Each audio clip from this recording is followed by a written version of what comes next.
Vidas negras importam. Fique sabendo, Sérgio Baluch. Porque me viu passar, pensa que sabe do não e do meu sim. Do soco na face, do qual escapei, do pente fino que não cabe em mim. Se me ouviu cantar, pensa que meu molejo é bamba, meu mão é pandeiro, rosto fino tamborim, cetim de malandro, passo de alecrim. Pois fique sabendo, meu sonho é louco, pulo alto, nunca conhecerá a tristeza desse palhaço. Fique sabendo, nunca medirá, pobre coitado. Fique sabendo, Sérgio Baluch. Salve, mais um nota de escurecimento, gerações.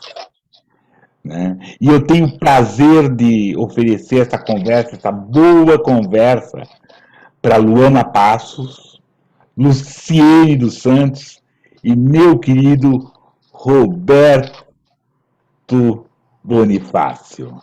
E lembrar que Nota de Escurecimento ele tem o apoio da nossa web rádio.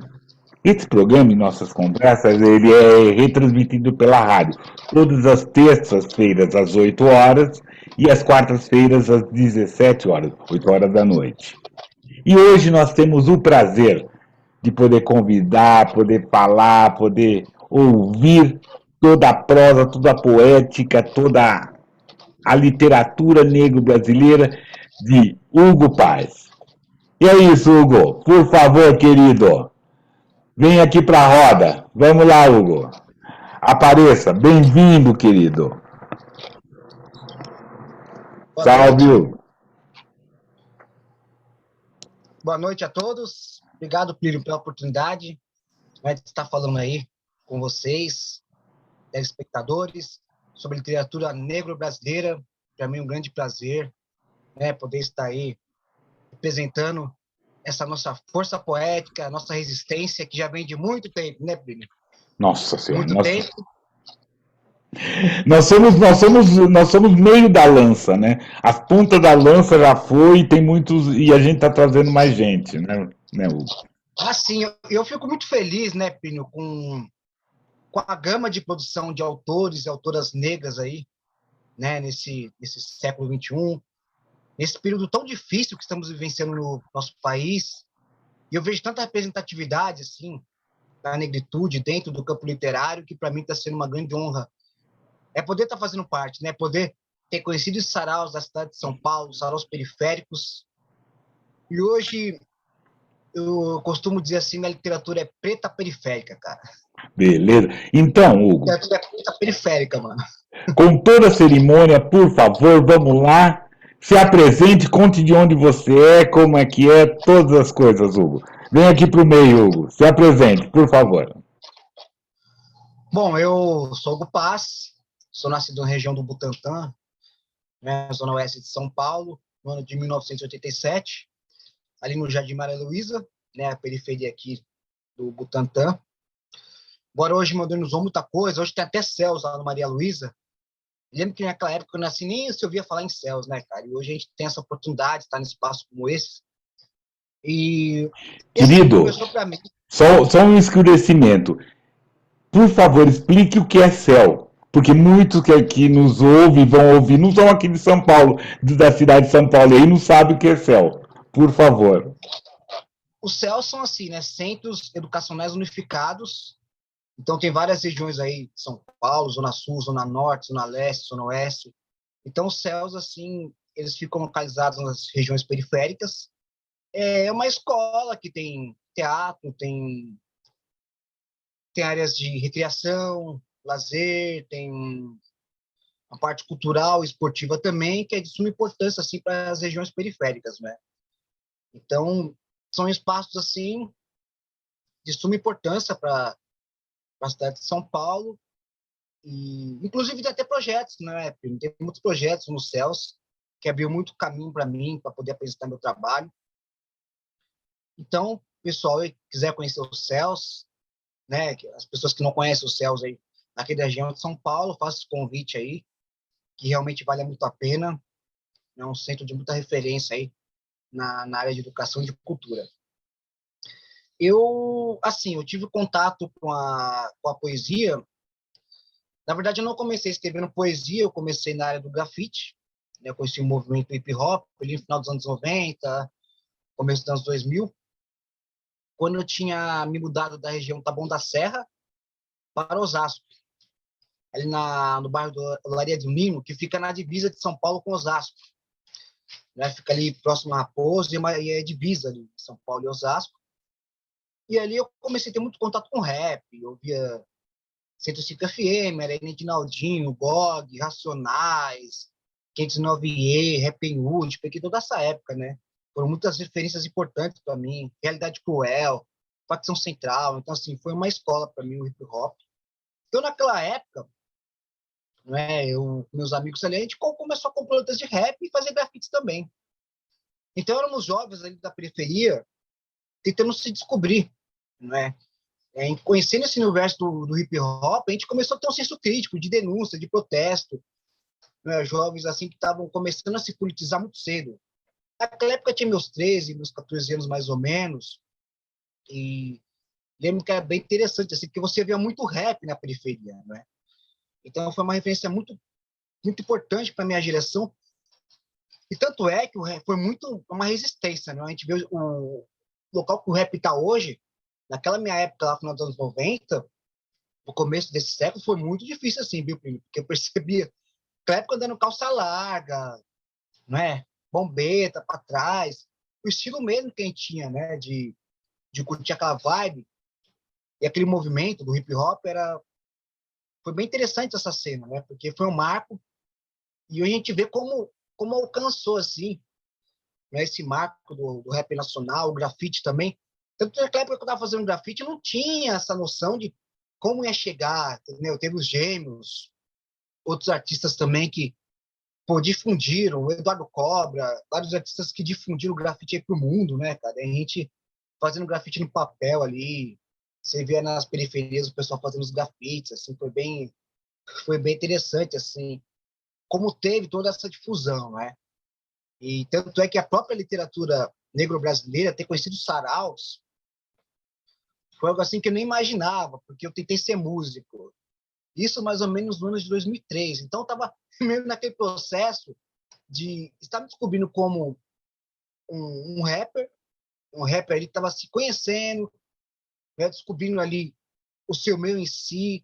Então, ou seja, porque dentro do contexto, você morando ali na periferia, desde cedo, você já começa a ter um senso crítico de reflexão muito aguçado, né? Então, e como eu falei, meus amigos, eles eram muito politizados, né? Então, a gente desde cedo já estava lendo, eu comecei lendo gibis, literatura infanto-juvenil, e aquelas letras de protesto, de denúncia contra a opressão dos negros, contra o descaso social, desigualdade, falta de estrutura, não é tudo, corrupção, tudo que aquelas letras tinham, começou a fazer eu e aquela minha geração começar a ter um senso crítico e de consciência social, entendeu? Então a gente começamos a pegar esse barco e eu lembro que do rap eu fui pro reggae, MPB, eu gostava de letras que tinham um senso crítico. Então, o reggae também, nessa coisa da... Tem letras que buscam essa relação com a natureza, mas tem letras muito politizadas também, não é? Então, eu lembro até que naquela época, se não me engano, foi dos anos 2003, 2004, que tinha um caviar aqui em Pinheiros. Você se lembra do caviar, sabe? Que era um espaço de reggae aqui na Cardeal. Eu lembro que ia muito ali no caviar e tinha até o circuito reggae. Bandas estavam ali se iniciando, era o Plente Raiz, Mato Seco, Leões de Israel. Eu falei, nossa, as letras bem bacanas, bem pesadas, e tá me trazendo para esse senso de questionar minha realidade. E nesse período que eu comecei a tentar ser músico, eu lembro que eu tinha até composto umas 3 letras de reggae, mais ou menos, estava ali por influência do meu primo, que hoje mora lá em Florianópolis. E depois você está vendo a live aí, Leandro. Agradeço muito pelo incentivo a aprender a tocar violão, não é? Então foi bem legal assim, porque Meu primo, uma mente muito aberta também, assim, foi bem legal ele ter passado, assim, os ensinamentos, ter me incentivado a arriscar nesse meio da música. Então, ali, daí foi mesclando o hip hop, o rap, o reggae com MPB, na ska, isso em 2003. Daí, em 2006 eu conheci o primeiro sarau aqui na Zona Oeste, que era uma ONG cultural aqui no meu bairro. Só que até então eu nunca tinha visto nenhum sarau, não é? Não sabia desses espaços onde você tinha essa democracia cultural, né? Então foi bem interessante, porque naquele ano de 2006 eu tinha meio que dado um tempo com violão e acabei fazendo outras coisas naquele período. E quando eu conheci o sarau, eu falei, nossa, que incrível, porque tinha atores, músicos, dançarinos, poetas. E como eu já tinha esse gosto pela leitura, né, como eu falei, que foi no começo dos anos 2000, aí, no final dos anos 90, ali na região de Osasco, eu falei, nossa, que interessante, né? O pessoal falando poesia ali, textos autorais, eu falei, caramba, eu fiquei muito entusiasmado com aquele movimento. Então é que começou a vir essa influência para escrever, e eu lembro que até eu tinha, se não me engano, foi em 2007, que eu tinha ido num sarau lá no CCJ, ali no Centro Cultural da Juventude, na Nova Cachoeirinha, e eu tinha ido lá, levei o violão, toquei acho que umas 2 músicas, né? Tava tentando aprender, né, Pedro? Tava tentando ali fazer uma graça com o violão, mas falei, deixa eu ver como que é, vou arriscar, né? Daí eu fui vendo que a música não estava sendo muito a minha praia, acabou não dando muito certo, mas achei muito interessante ter participado daquele sarau. Então, ou seja, esses 2 saraus foram uma grande abertura para mim, porque em 2006 vi esse sarau aqui perto de casa, e em 2007 esse sarau lá na Zona Norte, falei, nossa, bem legal. E eu lembro que teve até um impacto muito importante, assim, que eu tinha ido no sarau lá na cidade de Arujá. Aquele dia foi muito legal, cara, porque eu tinha ido naquele sarau, tinha um moçambicano lá. E assim, o cara era muito pra frente, mano. O cara, assim, sabe, ele chegou pra mim, me incentivou muito. Eu tava meio assim, acanhado de me apresentar. Eu lembro que eu fui até escrever um textinho ali, tinha um caderno, uma biblioteca, assim. Foi bem na periferia ali de Arujá. E era uma biblioteca ali comunitária. Eu cheguei nesse sarau, falei, o que que eu faço, né? Eu falei, bom, não tem nada para apresentar. Esse moçambicano chegou para mim e falou assim, ó, mano, na sua vida, ele viu que eu tava nervoso, falou, na sua vida, cara, nunca seja figurante, seja protagonista. Se jogue, se atire. Vai lá e mostra a sua arte, mostra a sua cara, entendeu? Você tem que se expressar. E aquilo marcou muito para mim. E realmente é uma pessoa também que eu agradeço muito até hoje. É o Talapache. Faz tempo que eu não vejo. E foi bem legal, assim, desse contato. E aí começou os saraus, né? Comecei a conhecer os saraus das periferias aí de São Paulo. Comecei a frequentar alguns saraus também da região central. Isso foi ajudando a difundir, assim, a conhecer outros poetas periféricos. E eu via que tava uma gama de produção da literatura negra brasileira estava assim difundindo, assim, disparando aí na cidade, né? Então, ali para mim foi um espaço de pertencimento, cara. Foi um espaço de onde eu podia me ver assim, como protagonista da minha cena, da minha história, entendeu? Foi muito marcante para mim. Foi uma escola de saraus, né? E até, inclusive, até uns tempos atrás, eu, né, tenho alguns amigos na área das artes plásticas, eu também gosto de pintar. Inclusive, esse quadro que está aqui atrás é meu. E esse quadro, cara, ele está participando de uma exposição da segunda Bienal Black. Inclusive, muito feliz por poder participar desse movimento, desse projeto, né, de pintoras negras, de pintores negros também, muito interessante para a gente também difundir as artes plásticas de artistas negros e negras. E bem legal, porque teve a presencial, que se não me engano foi em 2019, que era que a temática é sobre o corpo sobre a mulher negra, não é? E esse é sobre hibridismo e afeto da mulher negra também. E é bem legal que esse quadro chama Serpentes. E ele cai com aquela ideia,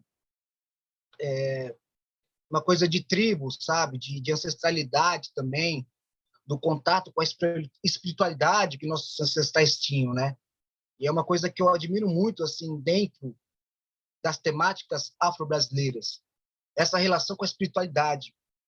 Então, desde muito cedo, embora tentaram, você sabe, né, cara, que já tentaram apagar muito essa nossa história, assim, até estava lendo há uns tempos o livro do Abdias Nascimento, sobre o genocídio do negro brasileiro, e como a religião afro-brasileira, de matrizes africanas, como os caras conseguiram, né, cara, quebrar isso da gente, né?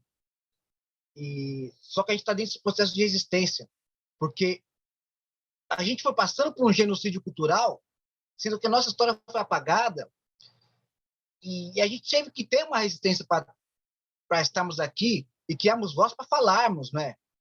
Porque hoje a gente vê assim, claro, eu vejo muitos, infelizmente ainda, muitas situações de racismo, até passei uma recentemente, felizmente, né? Bem complicada. E a gente vê como estão as coisas, mas como tentar apagar essa relação de identidade, de representatividade, eu fui buscando isso dentro da cultura afro-brasileira, não é? Então, até no processo de produção, eu falo isso também trazendo um pouco para as artes plásticas, eu gosto de trazer essa relação da ancestralidade dentro de uma linguagem mais abstrata, não é? Que tem uma questão de comportamento, tem uma questão de luta, e de também, cara, eu vejo como artista preto periférico, a questão de uma invisibilidade, assim, cara, entendeu? Dentro dessa nossa discussão, a gente falando aqui de literatura, de poesia negro-brasileira, né, negro-brasileira, mas também dentro do campo das artes plásticas você vê como é, assim, né, como tentar se romper com isso, assim, né? Então, quem tem o Basquiat, tem o Emanuel de Araújo, que foi até o diretor lá da Pinacoteca, e como trazer essas referências dentro das artes. Porque a partir do momento que eu puxo para a escrita preta periférica, eu tento pontuar outras estruturas também aqui no campo artístico. Então, vem artes plásticas, teatro, dança contemporânea, e essa relação aí com o nosso cotidiano, com essa política que a gente está vivenciando atual. Então, assim, a gente vê que como essas referências lá do passado ajudaram, né, dentro desse meu caminho da escrita, e que nem eu fico muito lisonjeado por estar participando, né, desse projeto, desse canal, e vendo muitos autores e autoras negros e negras. Então, a gente vê que a gente vai se descobrindo dentro disso, e a gente vai ganhando voz para falarmos, para denunciarmos, né, cara, o que a gente está vencendo nos dias de hoje, né? E Seria um vácuo para respirar, eu acho legal. O que... Ixi, Oi, ixi, voltou. voltou, desculpa. É, essas questões que a gente faz, essas conexões, às vezes tem essas falhas, assim. O que acontece, eu acho legal, isso, peço para você continuar contando essa história que está muito rica, mas eu peço também que você mostre para a gente um dos seus escritos, por favor. Você pode ler Opa, algum? vamos lá então, vou até falar uma coisa. Por Esse favor. livro aqui, rastro de palavras, essa capa aqui, porque assim, eu sou um fã, assim, assumido do Solano Trindade, cara. Eu sou um fã assumido dele e eu me inspirei no livro Poeta do Povo para fazer essa capa aqui. Né? E confesso que tive muita referência, porque assim, o Solano Trindade, cara, além dele falar da luta do negro, ele falava da cultura, da beleza da mulher negra, do negro em sociedade, tudo, né, aquele de religiosidade. Então, para mim, uma referência muito assim marcante dentro da poesia, como Lima Barreto também, que é um dos meus autores preferidos. Carlos de Assunção também, descobrindo recentemente, assim também marcou, né, tá sendo muito importante nessa minha formação. Carolina Maria de Jesus, para mim, uma referência assim que foi até na exposição dela recentemente lá no MS, lá na Paulista. E, bom, vou declamar uma poesia aqui. Deixa eu ver aqui.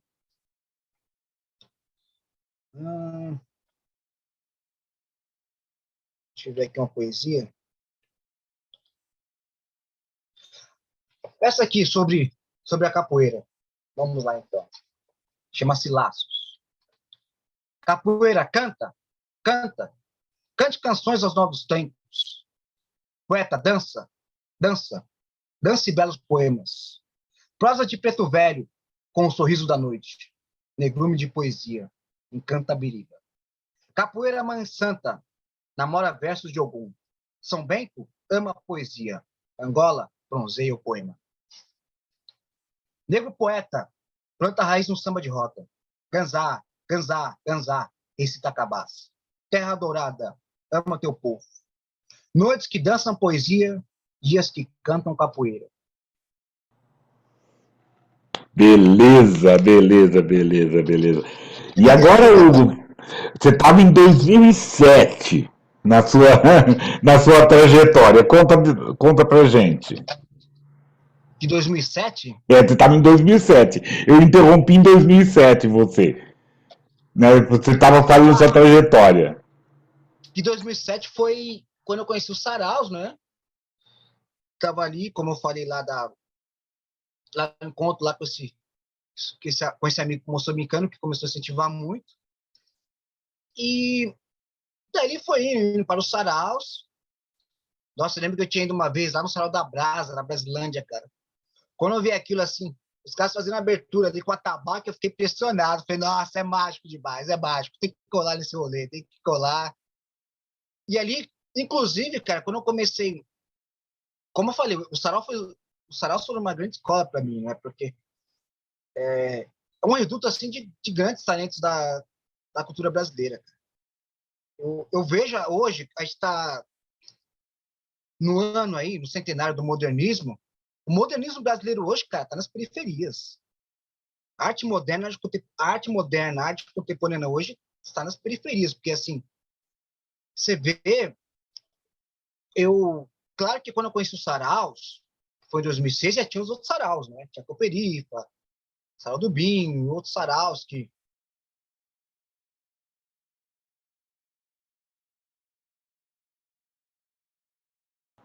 Oi, Hugo, você sem querer desligou o microfone, querido.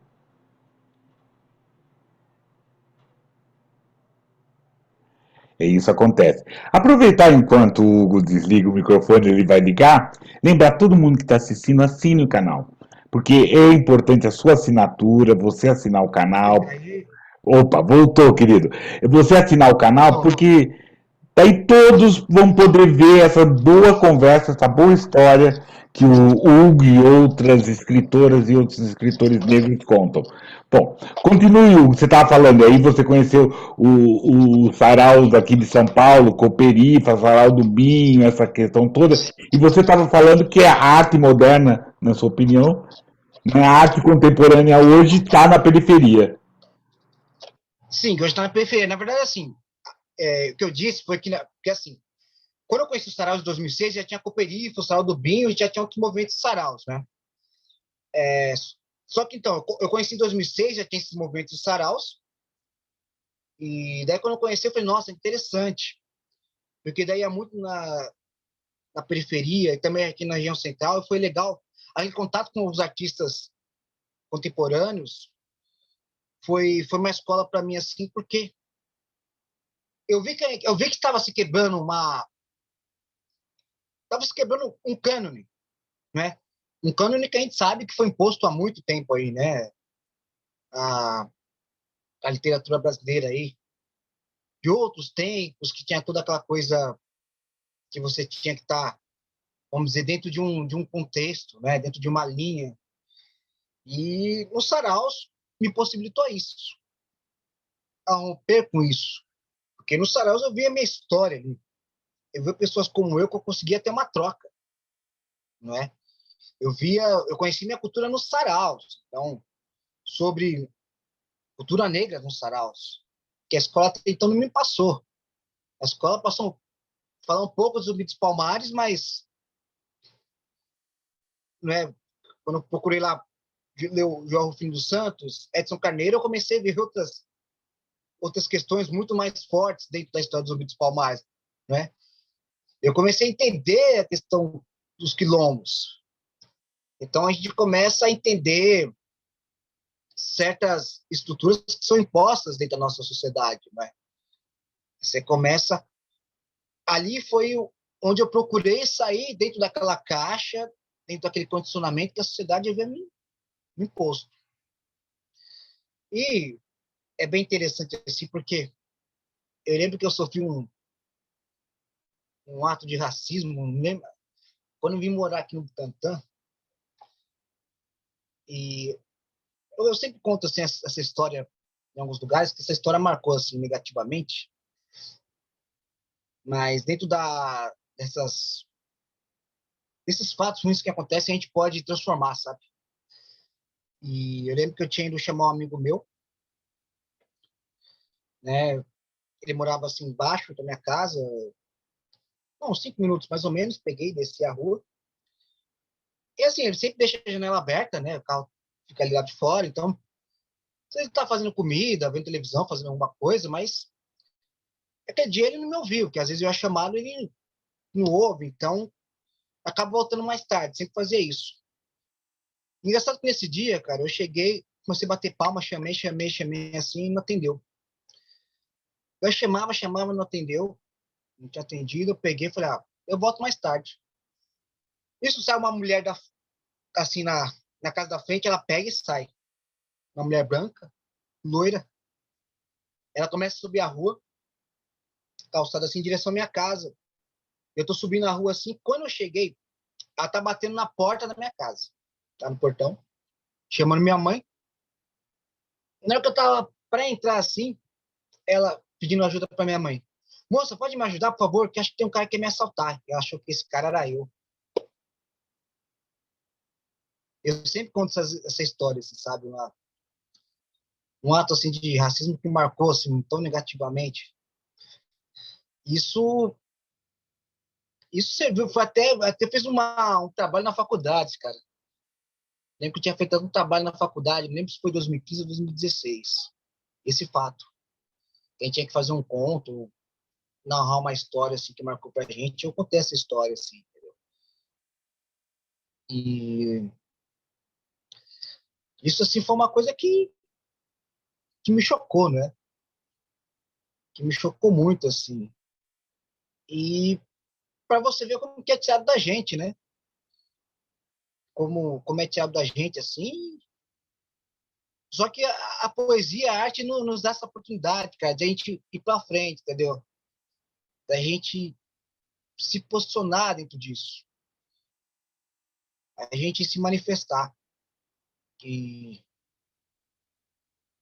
hoje, assim, né, como eu falei, sofri embora a pessoa não tenha dito que não foi racismo, mas eu sempre vou falar que não, que não é, né? Uma coisa recentemente dentro da arte. Agora, eu vejo que dentro da arte moderna, lá de 22 para agora, a gente sabe que, cara, era uma burguesia que fazia, que deu, né, assim, alavancou esse movimento, a gente sabe que foram os caras, né?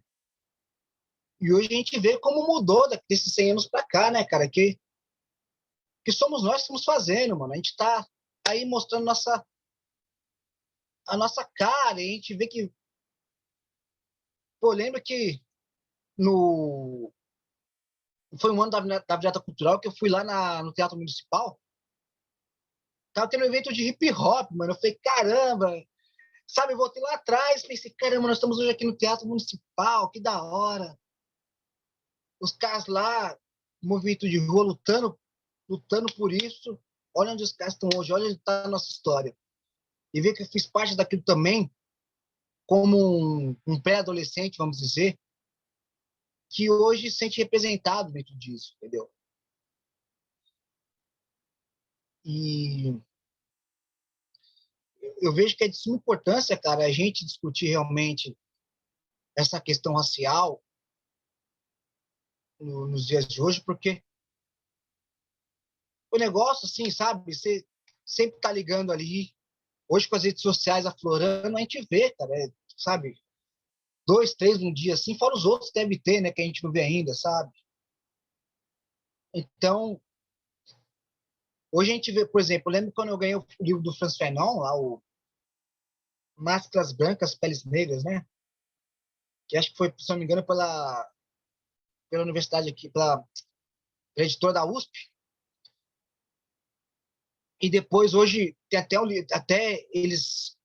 Eu não lembro sobre a Planeta ou outra editora que relançou esse livro, do Fanon. E a gente vê como está sendo abordado isso. Né? Como essas questões do racismo estrutural tá muito ainda aí. Está muito, infelizmente, marcado. E hoje, para ver como que aquela época assim, cara, que nem eu lembro que eu tentei fazer os dreads também. Andei, cheguei a fazer quando eu era moleque, né? E sofri um preconceito também em represália, sabe?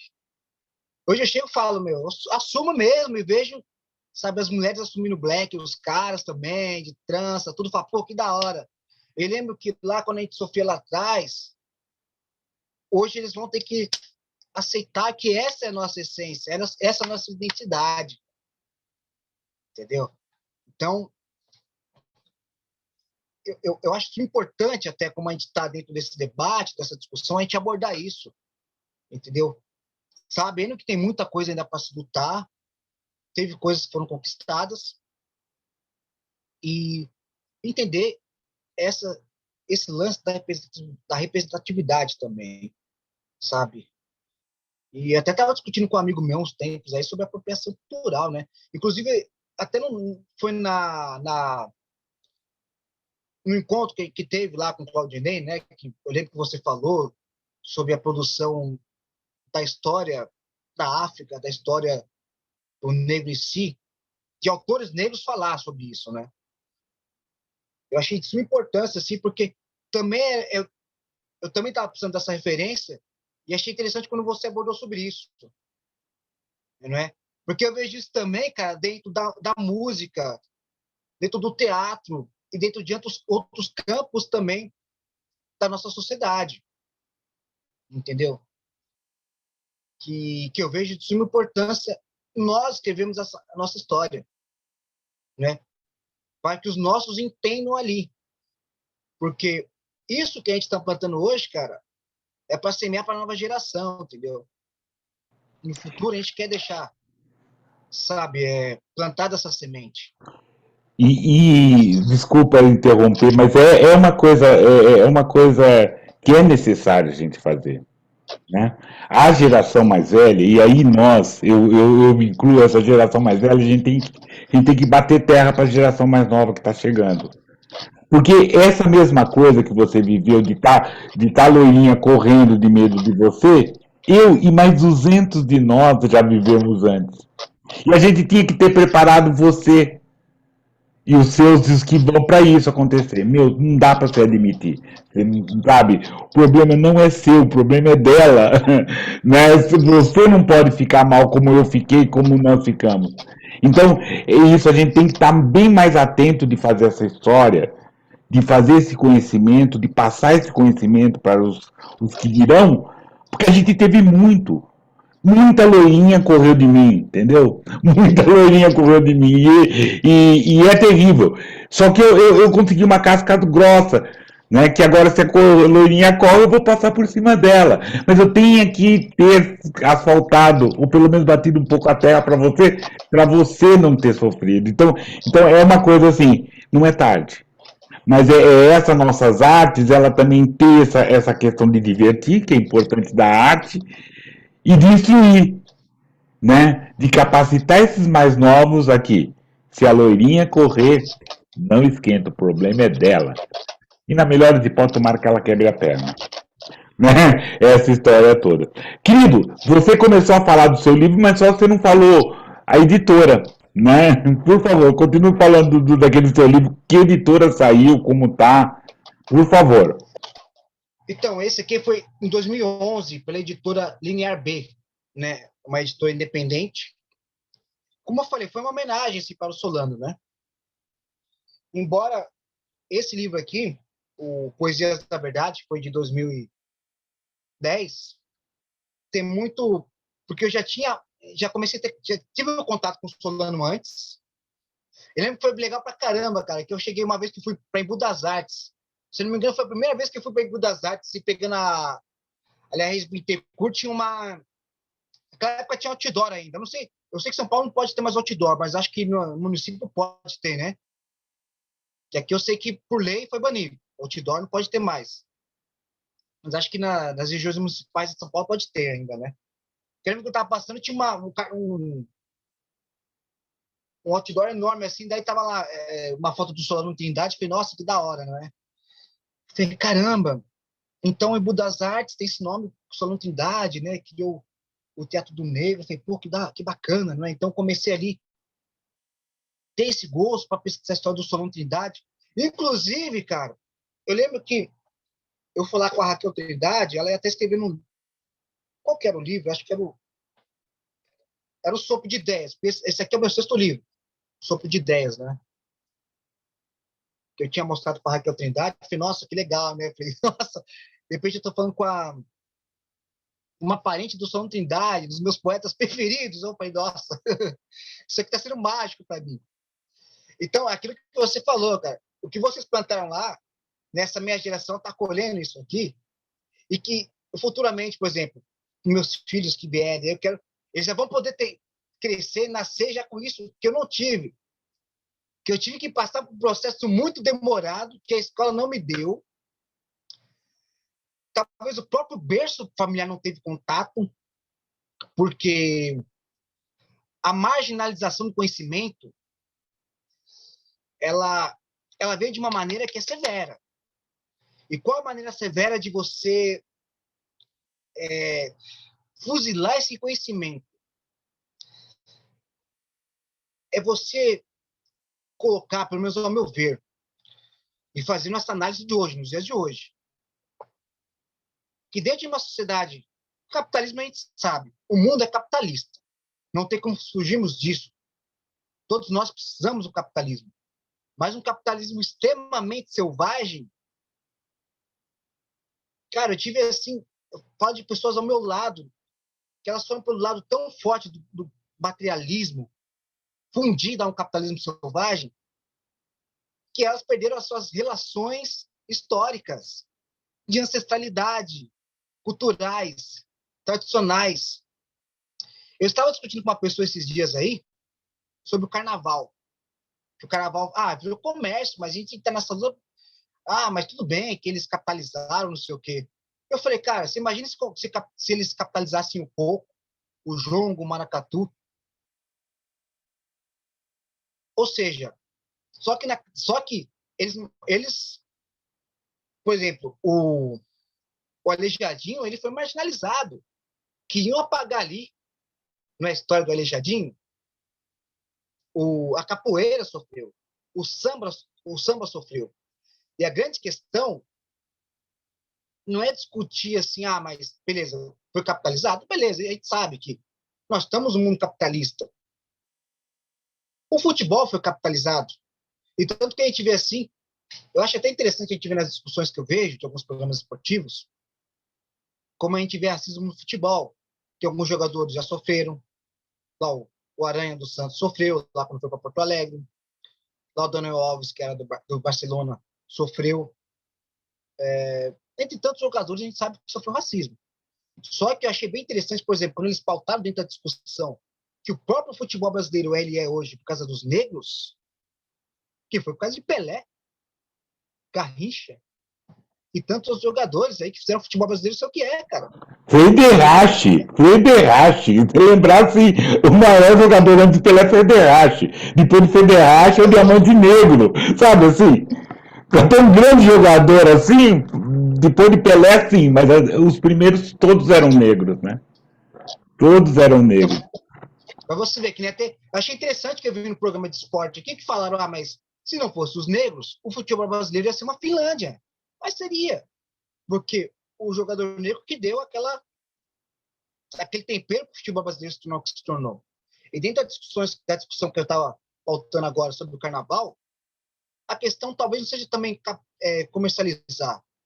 A questão é se discutir, o que eu vejo as pessoas não discutirem, o processo que ele passou para chegar ao que é, e como também que eu tinha visto até, isso foi dentro de uma temática de TCC, que eu fui apresentar no curso de artes visuais, sobre o negro, ele está no samba, no futebol e no carnaval, mas não está na literatura. Isso eu vi que foi uma, uma aluna em doutorado, já estava estudando uma coisa sobre diásporas negras, e ela colocou a literatura dentro. Então, pautou essa discussão. Então, o que eu vejo, de suma importância, é a gente trazer isso, sabe, resgatar isso e pontuar, sabe, pontuar, porque quando você começa a conscientizar e começa a questionar o seu meio histórico, as suas crenças e tradições, o que foi imposto, o que foi apagado, você começa, cara, que a intenção também é você, vamos dizer, contaminar para o lado bom da coisa, você entende? Então, por exemplo, o Quiricu, eu fui ter contato com o Quiricu, né, na faculdade. Embora eu tinha visto assim meio que por cima tal, mas achei bem interessante você, então, se a gente, a história de um jovem negro da África que foi protagonista de uma história dentro de um ciclo cultural que nós, né, que fomos tecendo dentro disso, que colocaram para a gente, né, desenhos da Disney e tal. Então, se não me engano, acho que chegou a sair, não sei que saiu um da Disney agora, que fala sobre soul, né, que é sobre música, né, sobre jazz. Onde o protagonista era negro também. E também vem aí, porque assim, você vê, eu não sei, acho que eu tô indo para outros caminhos também, assim, a gente está falando sobre literatura, mas até pergunto se é tranquilo a gente ir para esses outros caminhos também. O que é tranquilo é que a gente está conhecendo o Hugo Paz, artista. E é esse caminho que ele está indo, querido. A gente vai voltar para a literatura. Eu quero que você feche esse seu pensamento dessa questão dessa valorização que a gente precisa valorizar, nós como negros, e você está dando esses exemplos de valorização de agora. E é isso, vamos lá, bora. Que eu gosto de pontuar, porque para mim, foram um repertório, entendeu, cara? Para mim, foi um repertório que ajudou na minha formação hoje, como escritor, artista, entendeu? Que eu vejo de suma importância a gente pontuar, porque a partir do momento que você põe isso na mesa, no debate, acredito que você abre portas para a gente chegar em outras questões também. O próprio jazz, cara, ó, para você ver. O jazz ele foi marginalizado. E parece que até o Adorno, lá, o filósofo Theodor Adorno, falou do jazz, não é? Chegou a criticar o jazz. Jazz e o blues, o rock, veio da África também. Só que o blues e o jazz, cara, infelizmente, assim, a gente vê que você vai numa casa de jazz, mano, a maioria são brancos, a gente não vê muitos negros, porque realmente eles elitizaram esses lugares. E sendo que lá tem, atrás foi marginalizado. E hoje eles consomem a nossa arte. E aí que eu falei sobre o carnaval. Eis a questão. Tá aí, cara. Quando você... A história, a cultura, ela está aí para ser usufruída, para nós usarmos ela. Porque a cultura é a produção, a nossa criação. Só que eu vejo na importância de pontuar quem está realmente se apropriando desses espaços. Porque eu vejo também, quando a gente se discute apropriação cultural, é muito mais além, que eu já vi discussões, que uma pessoa branca usar um turbante. É sobre essa questão, por exemplo, do jazz, do blues, da capoeira, do próprio carnaval também. Você entende? Entendo, e eu acho que tem sua importância, eu acho que é válido isso. Eu sugiro, eu incluo um ponto assim, quando não apagam os nossos artistas, os nossos negros artistas pretos, porque é o apagamento deles, você mesmo falou, e aí tem um momento que é pior, tem o embranquecimento, quando embranquece esses nossos, ou deixa moreninho, né? Ou deixa meio moreninho claro, né? Os nossos artistas, como fizeram com Machado de Assis.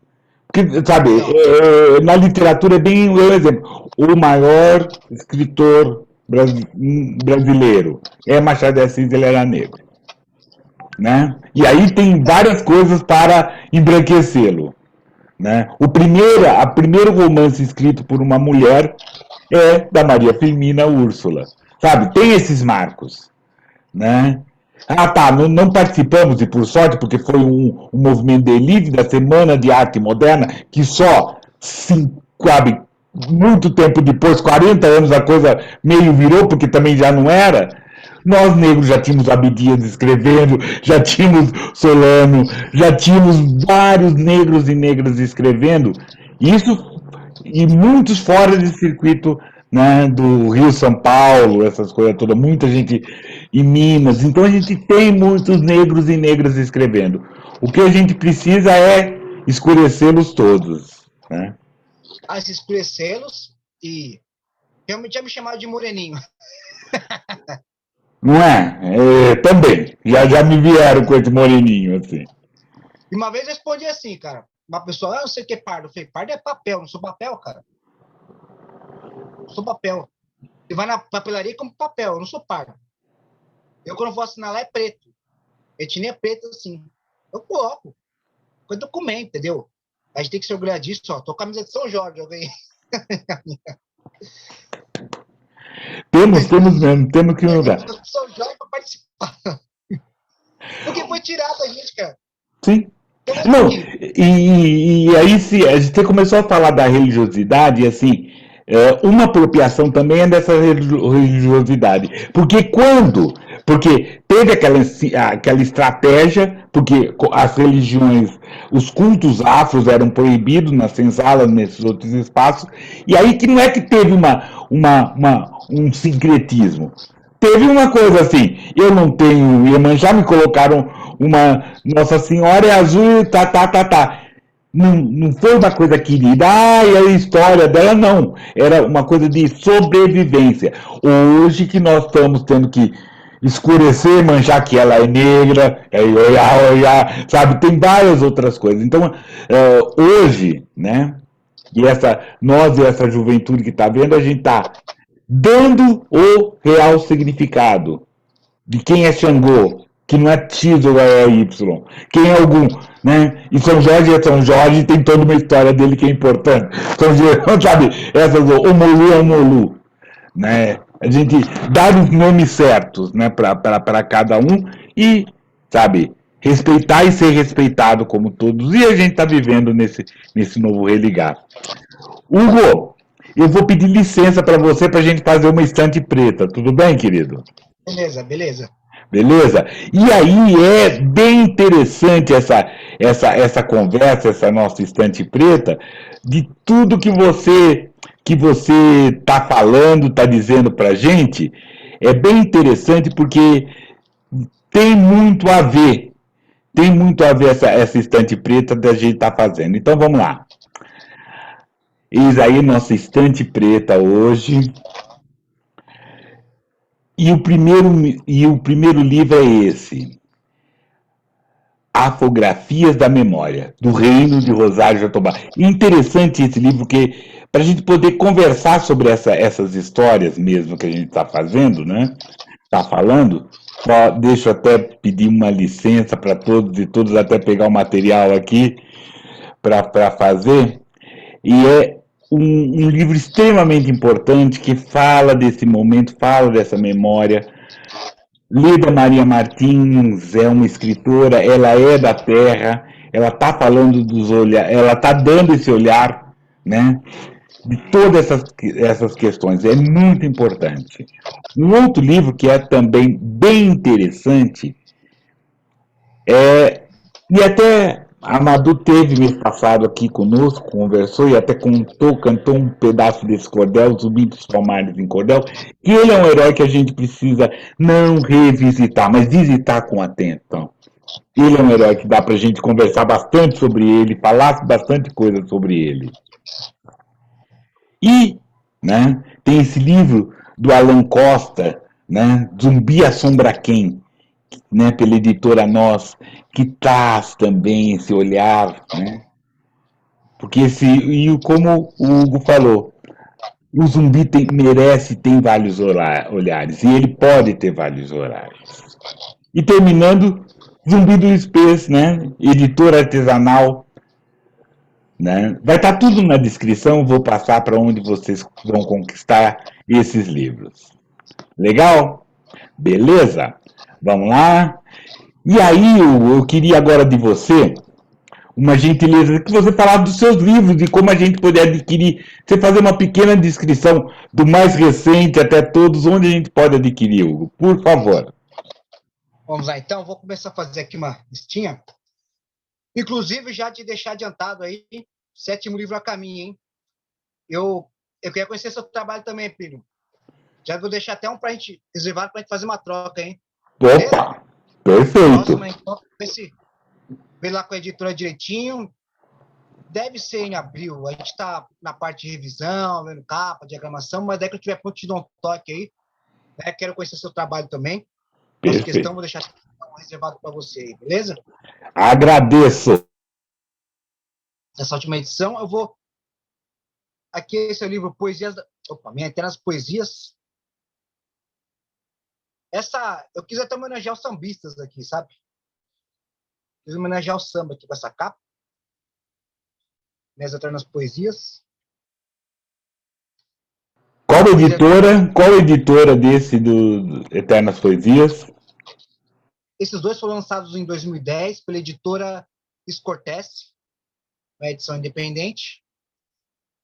O Rastros de Palavras, pela Linear B, foi lançado em 2011. Esse livro, Para Desenhar Outros Fatos, foi lançado pela Confraria do Vento em 2012.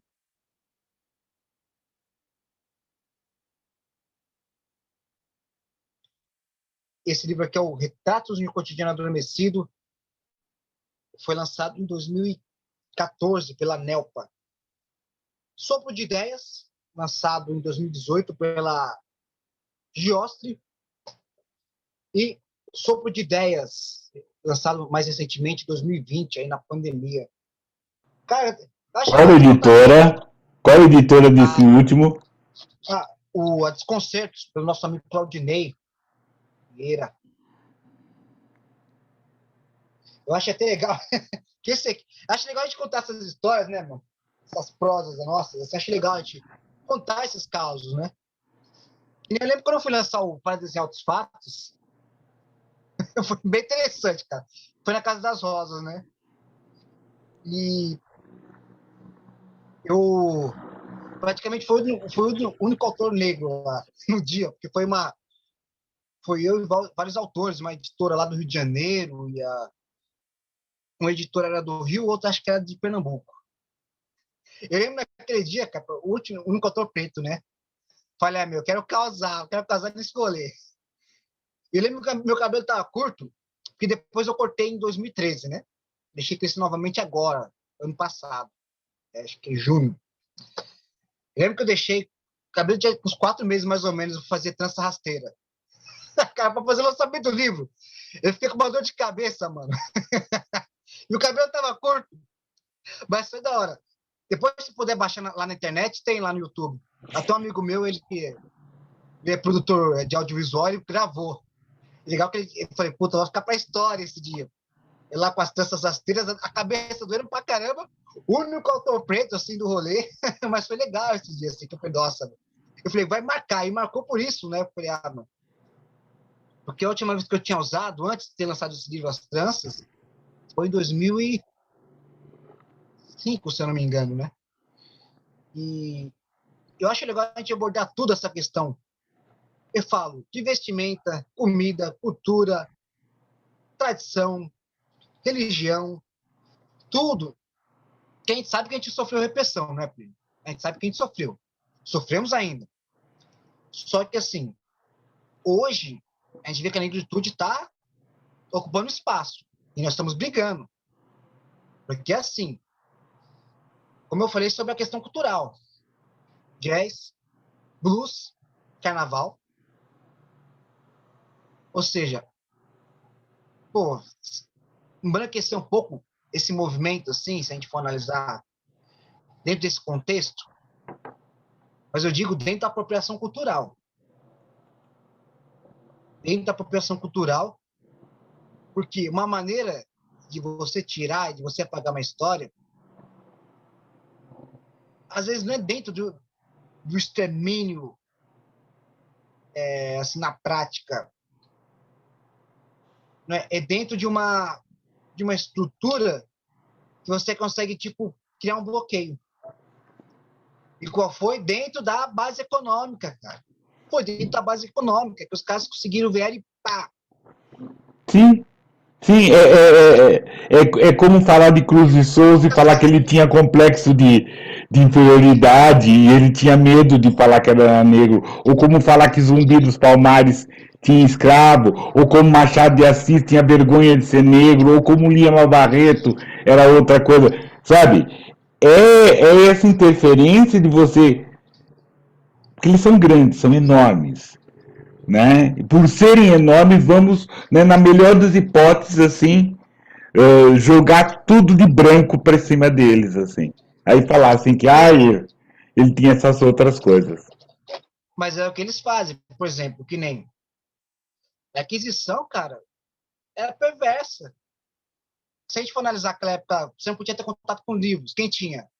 A elite, a burguesia, a população pobre não podia ter contato aos livros. Mas quantas pessoas a aquisição torturava, entendeu? E que acontece, coisas que eu já ouvi.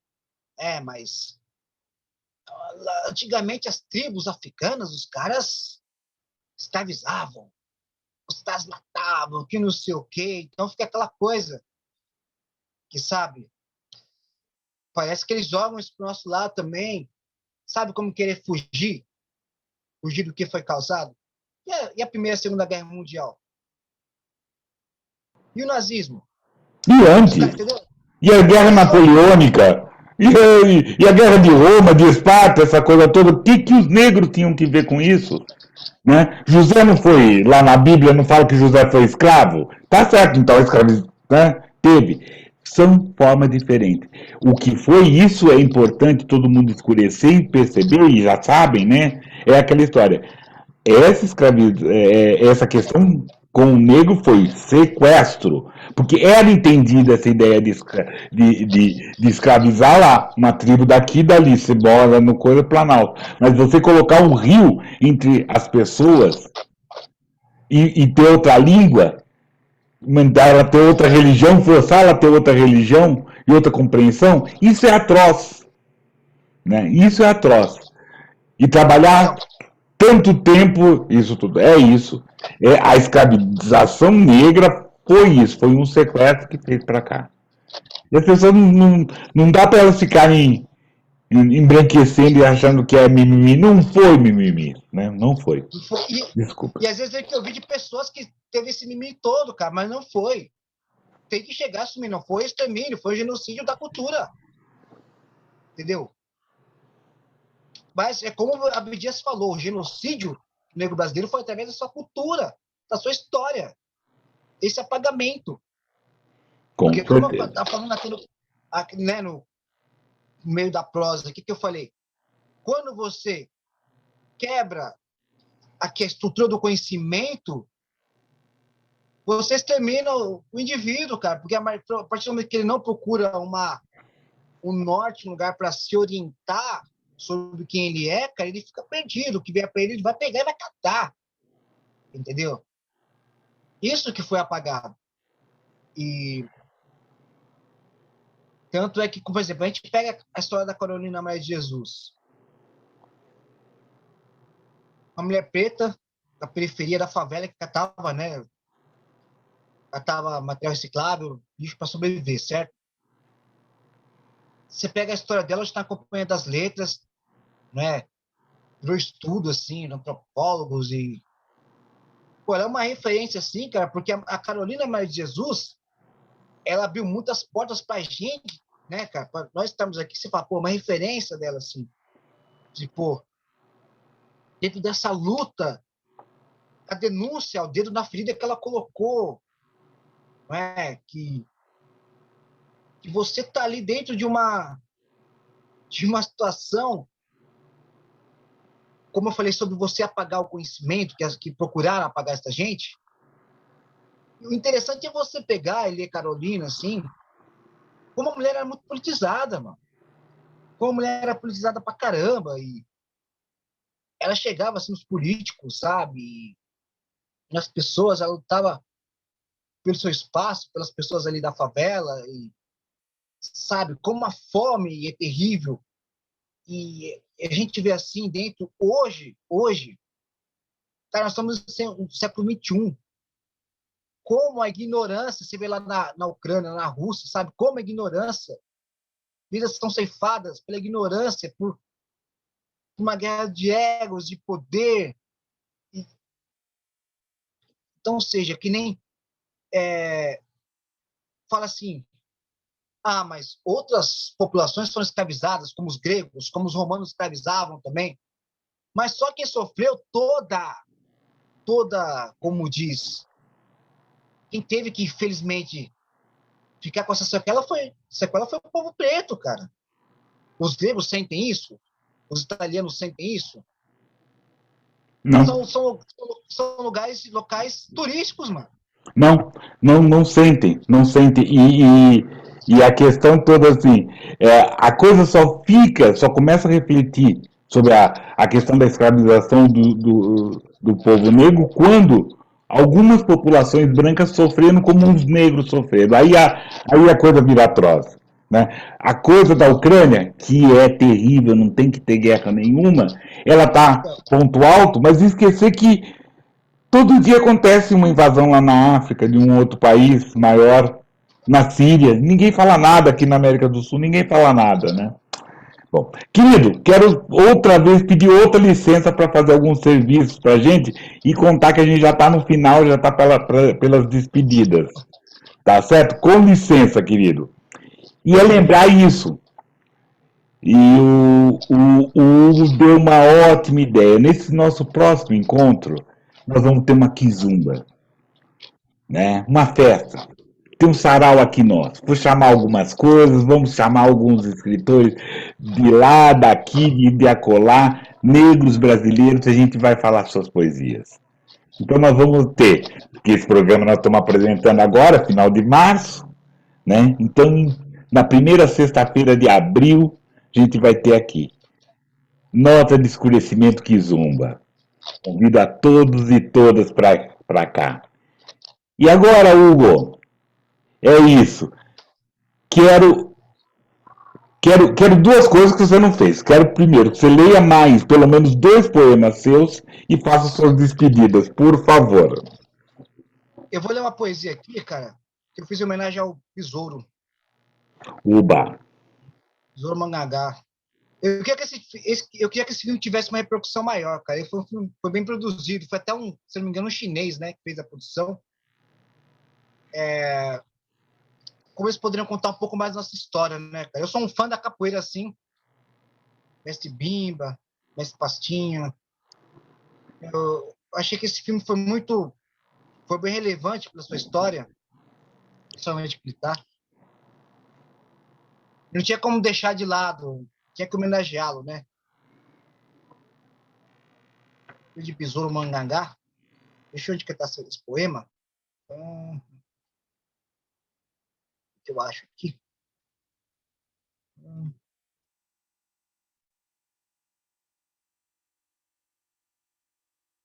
Eita, tá por aqui. Beleza, então enquanto o Hugo não. Hugo está procurando os poemas, eu volto a pedir, por favor, assine o nosso canal, siga nossas coisas, converse, procure a gente, para que a gente possa repercutir, trazer mais histórias interessantes, né? E prova para mim, assim, sou uma pessoa da literatura, a gente conversar sobre arte, né? Somos artistas negros falando sobre essa negritude. Como que é a nossa, como é a nossa essa retomada e esse significar é através dos quilombos, através do sarau, através dos nossos encontros. É assim que a gente se encontra e se reconhece. Eu não me reconheço negro no fundo do meu quarto, me reconheço negro na rua, reagindo, né? Não porque os outros falam é negro, mas porque eu me conquisto como negro. Hugo? Opa, bora lá então. Menino e Besouro. De Manuel virou besouro, o menino do cordão de ouro. Guiado por todos os santos, fez a capoeira sua arte. No estandarte do tempo não se ouvia nenhum lamento. Acorde Exu, acorde Ogum, vamos para a guerra. Estremecer os atabaques. Paranauê, Paranauê. Ver amanhecer o recôncavo outra vez. Quebra a mandinga dela e faz renascer Jexá. A menina de Norá veio nos avisar. Nasce um herói, nasce um herói. Seu nome é Besouro Mangangá. Tá aí um personagem da nossa cultura negra, né? Fazer uma homenagem aí. Nossa, até pegando um ponto aqui, né, da literatura, que tem um amigo meu, cara, que ele é evangélico, né? Ele comprou um livro meu e tinha uma poesia que falava sobre religiosidade afro, né? Acho que eu falava sobre Ogum, Yansan, e ele falou, nossa, cara, você pegou muito pesado, que não sei o que. Eu falei, não, cara, religiosidade de matrizes africanas, entendeu? Sabe, a gente tem que se abrir, sabe? Não tem que ficar com... Nossa, ele ficou assim abismado, né? Porque ele achou que eu peguei muito pesado. Eu falei, não, cara, é da nossa cultura. Essa é a sua história, é a minha história. Nós somos pretos, entendeu? Isso é uma coisa que vem dos nossos ancestrais. Não é Exu, Ogum, Yansan. É dentro de um contexto espiritual, cara. O mundo, antes de ser isso tudo que a gente vê, essa selva de concretos, nossos ancestrais estavam ligados pela natureza através da espiritualidade. Entendeu? Pegar pesado é sequestrar a gente de lá. Então, Pegar pesado é chamar a gente de moreninho. Marrom, bombom, chocolate. Isso é pegar pesado. falar porra de trança, né? Que falaram. É, é Que isso. falaram lá, ficaram rindo lá do jogador do Bahia, lá no estádio, foi lá que. Teve outros também, tantos, Chamar de macaca, isso é pegar pesado. tantas coisas. O pior, o melhor pra gente, que juntos, nos quilombos, a gente se segura. E é isso que é a nossa função. Os mais velhos cuidar dos mais novos, os mais novos correr pelos mais velhos, os mais velhos indicarem os caminhos. Ó, não vai por lá que eu já fui e me danei. Os mais velhos darem um atalho, os mais novos correndo na frente. É isso que é o quilombo, viu? É isso. Querido, mais uma poesia aqui pra gente, por favor, e para suas despedidas. Mais uma poesia? Por favor. Deixa eu ver, mandei do livro, né? Olha, cara, eu vou. Tem uma aqui, então. Essa poesia, acho que é interessante a gente. Essa poesia marcou muito para mim, porque foi um dia que eu fui salvo, assim, sabe? Literalmente falando. Uma moça, assim, que ela deficiente visual, e foi um dia muito difícil para mim, né? Trabalho. estava passando por um dia muito duro, sabe, pesado. E assim, a bondade, a gentileza, cara, a gentileza. Eu acredito que quando você faz uma bondade para alguém, você é retribuído em dobro com isso, sabe? Porque naquele dia, que foi um dia muito pesado para mim, estressante, tinha descido as escadas para pegar o ônibus, já tinha essa deficiente visual, tava com um rapaz lá, e o ônibus dela era o Jardim Guaraú. Jardim Guaraú. Se não me engano, foi 2013, 2014, porque o retrato foi lançado em 2014. Acho que foi 2013. Acho que foi 2013 essa coisa. Eu lembro que eu cheguei, daí o papai estava lá com essa moça, deficiente visual. Ele precisava pegar o ônibus para ir embora. Falou: ó, você pode ficar com ela aqui? Para ajudar, né? Orientar, pegar o ônibus dela. Eu falei: tudo bem. E aí esperar o Jardim Guaraú, cara. É um ônibus que demora muito, assim. Se pegar ali na Rebouças, perto das clínicas. Eu falei: tudo bem, eu fico aqui para ajudá-la. Daí ela começou a conversar comigo, assim. Começou a conversar, o ônibus demorou, tudo.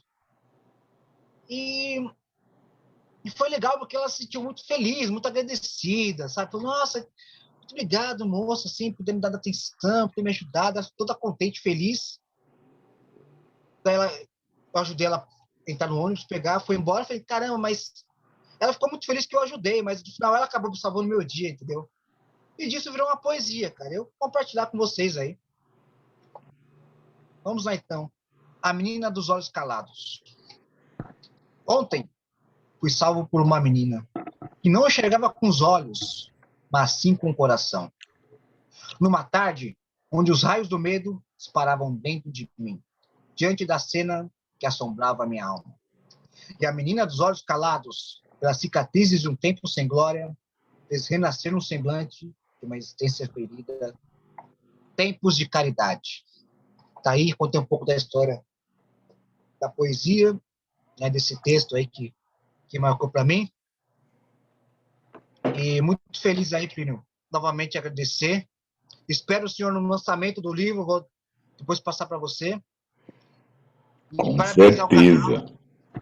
Muito bom, eu vi algumas entrevistas, gostei bastante, né, de alguns autores aí, estilo muito representado. Eu vi aquele autor que fez a biografia do Luiz de Souza, o Tim Farias. Tom Farias. Tom Farias, né? Bem interessante, do Ah, ele Paulinho. vai voltar, ele vai voltar. Ele tem um livro muito bom sobre a Carolina de Jesus. Tem um outro dele, até indico também, que é um do movimento negro, se a gente for pensar, José do Patrocínio. Então ele tem uma biografia do José do Patrocínio, uma das primeiras, porque o José do Patrocínio ele é meio escurecido, né? Meio deixado de lado, falam que ele é um escritor menor, mas também é um escritor potente, que fez toda uma escrita. E o Tom Farias fala, escreve muito sobre isso, é um dos primeiros trabalhos dele, assim. Temos muitos negros para conhecer, querido. Temos mesmo. Temos, né? E o Lima Barreto também, uma obra que eu digo a todos os leitores, cara. Não falam muito dessa obra do Lima Barreto, falam mais de Clara dos Anjos e a outra que é o Triste Fim de Policarpo Quaresma, né? É. Recordações do escrivão Isaías Caminha. Esse livro, para mim, é referência à literatura negra. Para Sim, mim, assim. sim, sim. É um livro que eu acho que é muito pouco falado do Lima. E Mas lembrar, né? assim, Você está falando da Desconcerto, né? Lembrar que também ano passado a editora Desconcerto lançou uma coletânea, né? De alguns textos, alguns contos do Lima Barreto. E o que teve também foi muito interessante, que tem duas apresentações de dois também escritores negros atuais, o Júlio Emílio Brás e Oswaldo Faustino, que são primorosos nesses. A coisa é também as pessoas procurarem que estão por aí. Querido, muito obrigado, viu? Apareça, manda com os seus livros para a gente poder colocar na estante preta para a gente poder conversar. Hugo, muito beleza, obrigado, pode querido. colocar os aí. Quero conhecer seu trabalho também. Muito honrado, muito feliz de poder participar do seu canal, do seu programa. Viva a cultura, a arte negra brasileira. Viva! Até, pessoal! Até, muito axé.